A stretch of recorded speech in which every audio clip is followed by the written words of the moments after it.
You open your browser, hover over New tab, and pause. Maybe you are checking something personal. Maybe you do not want it sitting in your history. Or maybe you just want one of those clean, no-strings-attached browsing sessions. So you click Incognito Mode. The screen turns dark, the little icon appears, and suddenly you feel untouchable, invisible, like a hacker. But what actually happens when you use Incognito Mode? Do you really become invisible online? Or does the feature do something very different from what most people think? To answer that, let's break it down right here on the Daily Why.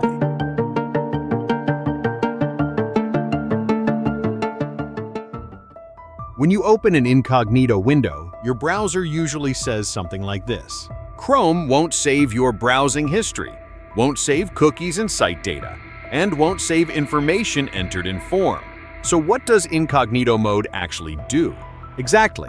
It does not save your browsing history on your own device. It deletes cookies after you close the window, does not save what you typed into forms, and logs you out of websites automatically when the session ends. That's it. It's basically like wearing a mask to hide your face, but still leaving your fingerprints at the scene. And what Incognito Mode cannot do. It does not hide your activity from your internet service provider. It does not hide your activity from your boss if you're on a company Wi-Fi. It does not hide your activity from websites themselves. It does not make you anonymous to trackers, advertisers, or government agencies. So if you were hoping Incognito Mode made you disappear, sorry. You are still very much visible, just not to yourself. So who can still see what you're doing? Quite a few. Your internet service provider can still see the sites you visit.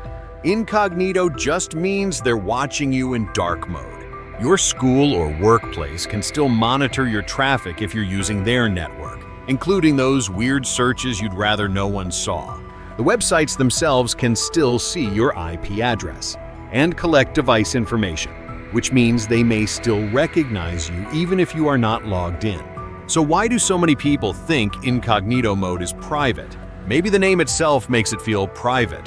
The interface changes, the browser stops saving your history, and the whole thing gives off secret agent energy. It's like you're standing in front of a two-way mirror and thinking no one can see you, while everyone on the other side can still see you. That is not real privacy. But Incognito Mode is still useful. It lets you start fresh, especially when checking prices, since some sites track repeat visits through cookies. It's also useful for logging into multiple accounts at once. Sometimes it can help with soft paywalls, since some websites count free article views using cookies. And of course, it's handy for buying gifts without immediately ruining the surprise. But what if you want actual privacy? Then you need more than Incognito Mode. A VPN can help in some situations. A privacy-focused browser can reduce tracking. Stronger tracker blocking can help. And if you want a much higher level of anonymity, tools like Tor exist, though they usually come with slower speeds and more inconvenience. Real privacy online is possible. It just takes more than opening one dark-colored tab. So when you use Incognito Mode, remember this. It doesn't make you invisible, it doesn't make you anonymous, and it doesn't erase your presence from the wider internet.